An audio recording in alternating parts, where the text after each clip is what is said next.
Walton, I have one last question for you. What did you learn, if anything, from the astonishing tale of Frankenstein? Oh, where do I begin? I say the most important thing I learned and would advise other people, you, the audience, is this. Do not judge someone by their appearance. To be sincere with you, Dr. Adams, it doesn't matter the size, the shape, or the color, but what the inner self holds. If I would have had listened to this advice by Victor, I wouldn't have lost so many friendships in my life. Just because of my superficial ways. I'm always looking to have a best friend, but the problem with me, the problem that was with me was that I was looking for friends that were only intelligent and could hold a decent intellectual conversation with me. And people out in the world didn't satisfy me. They didn't satisfy my ego. But all I can do now is remember my past and use it for the future. I can use what I have learned and try to make a better future for myself and others. If only Victor would have done this too, then maybe he could have saved himself and the people he loved. So again, don't judge by appearance. There is more that the heart can offer. And that's what I have learned from the story. Go. Well, thank you, Walton, for your time. Oh, it's my pleasure.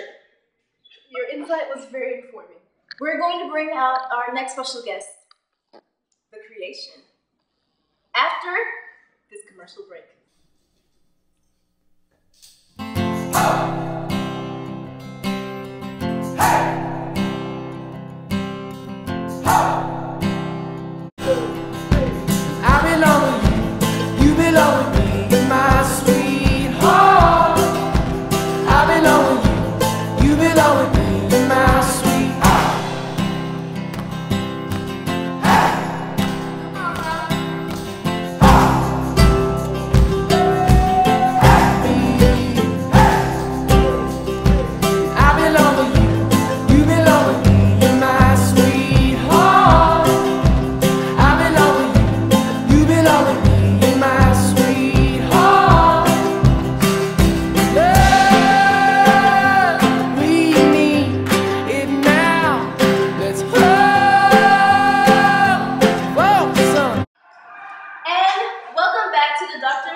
We just finished speaking with our special guest, Robert Walton, who told us his crazy story of meeting a man named Victor Frankenstein, who created life. During the commercial break, I went backstage, and I was astonished at what I saw. Take a look at what happened.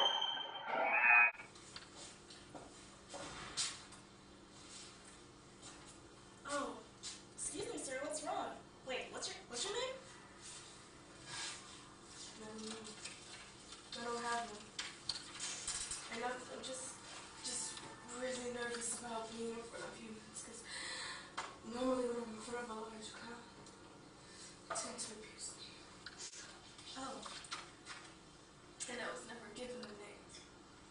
Well, you don't have to worry about people. I'll make sure they are kind. And how about I give you a name? How about Enzo or Arden? However, I do like the name Adam. Well then, Adam it is.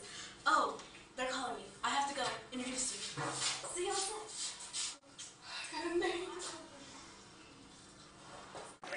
All right, ladies and gentlemen, please welcome to the stage, Adam. Hi, Adam. Please have a seat right at the couch next to mine.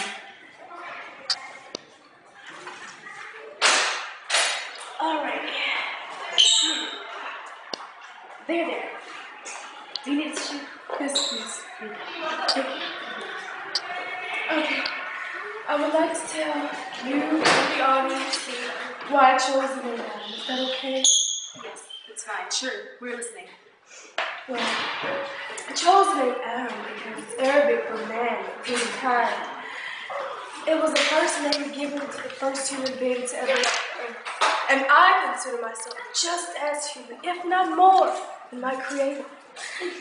Nobody knows or is able to experience or understand what I've been through. I can't even begin to describe the agony and the horrors that I've withstood. I'm an orphan. I've been condemned without a reason, hated for my appearance, and alone through it all.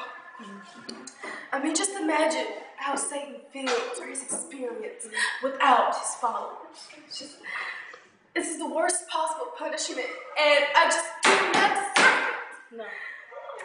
I'm the consequence of my creation's sin. But since the topic of the show is about appearance, I felt as though a poem I wrote titled Disregarded Love would be appropriate. May I recite it? Yes, of course. We have time. Please do. Disregarded love. Horrific is my image, but pure is my motive. My only request was what he refused to give. Like food, water, and shelter, love is supportive.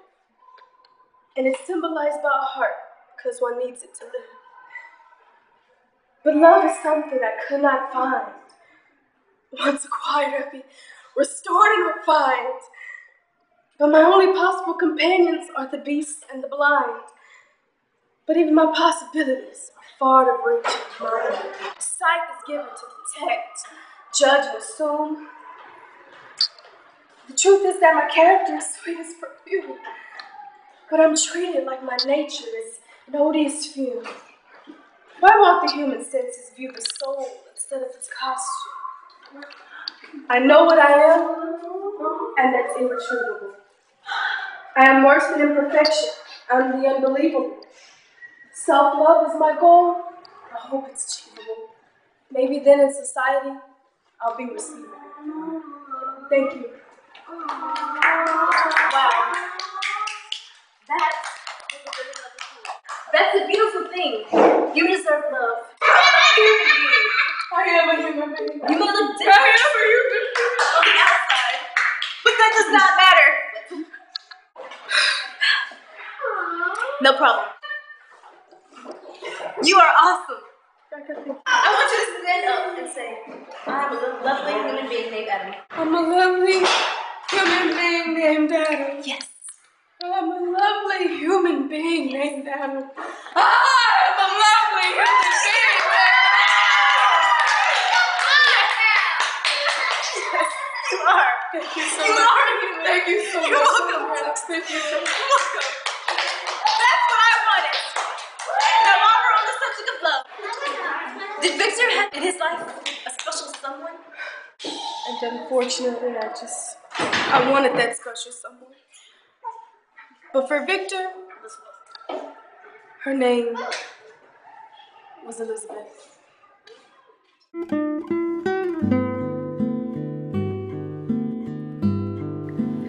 It had been a long time since I last seen Victor, and having his presence comforts me, but only for a second. Even though he is at home with the family, I feel as though he is still far away. He seems to be different. He isn't the charming and lively Victor he was before, but instead he is distrustful and always acting so strange. What if he has fallen in love with another girl during his trip? What if he doesn't love me anymore? I always grew up believing that I would marry Victor. Even the family knew before me. Now I'm not so sure if he even wants to marry me. Do I even want to be married to him? It seems like a simple question, but I can't even answer it. I don't know what I would do without Victor.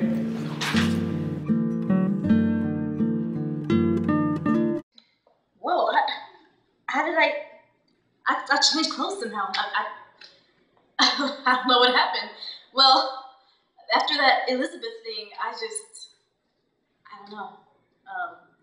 She seems like she had mixed feelings. about Victor. But I guess we'll never know, for she is deceased. Well, I want to say thank you to our guests for sharing their feelings and incredible stories with us today. Their stories are sure to impact our lives because we can all relate to their issues. That's all the time we have now for the show. Thanks for watching, and see you next time on the Dr. Adams Show. Bye.